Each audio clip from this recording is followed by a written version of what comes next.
On to East Africa now. Kenya's government has presented its budget to Parliament in the face of widespread anger over a range of proposed tax hikes. Now, this is President William Ruto's maiden budget ever since he took office at the helm of the East African economic powerhouse last September, following a very tight election. Despite pledges by President Ruto to help poorer Kenyans, also colloquially known as hustlers over here, he's also being accused now of introducing policies that are actually making their lives a lot harder. CGTN's Najma Abdurizak has this report. This being the first budget following the conclusion of Cabinet Secretary Njuguna Ndung'u delivered what's now Kenya's largest fiscal spending yet to Parliament on Thursday afternoon.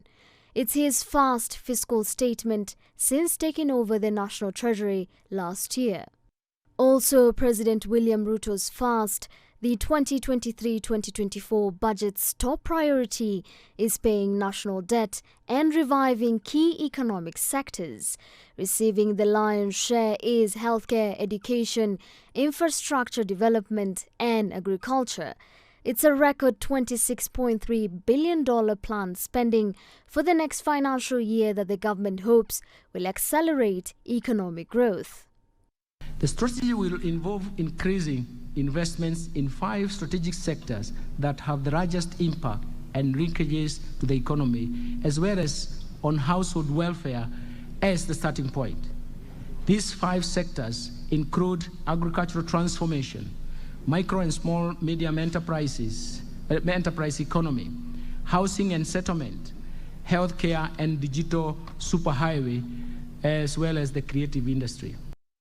For the fiscal year starting next month, Treasury has cut the government's budget deficit to 4.4% from an estimated 5.8% in the current financial year.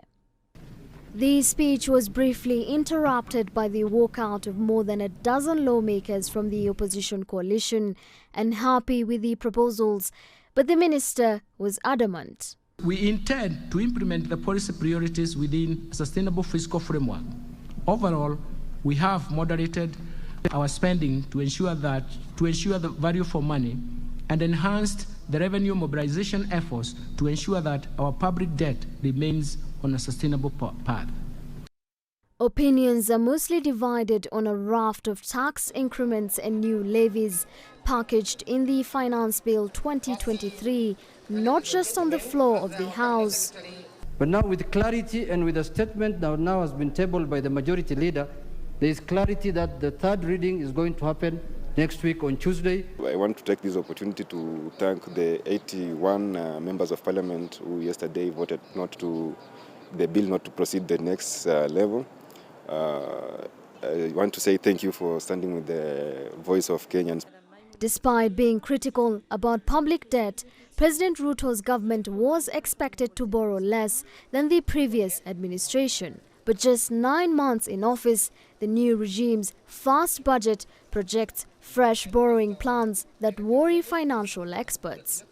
I think we've seen that in the recent past where, yes, there was a lot of criticism on the previous administration, especially in terms of borrowing.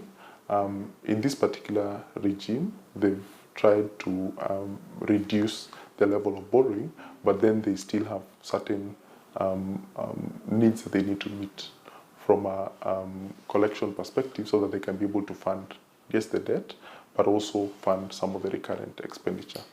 It's a concern equally shared by the World Bank, which barely a week ago cautioned Kenya's government against increasing taxes in the coming fiscal year. It believes the move will dampen economic growth, at least in the near term. But on a positive outlook, the Washington-based lender did signal that without any disruptions, it expects the Kenyan economy to rebound to pre-pandemic levels, projecting a 5% GDP growth this year. Najma Abdurizak, CGTN, Nairobi.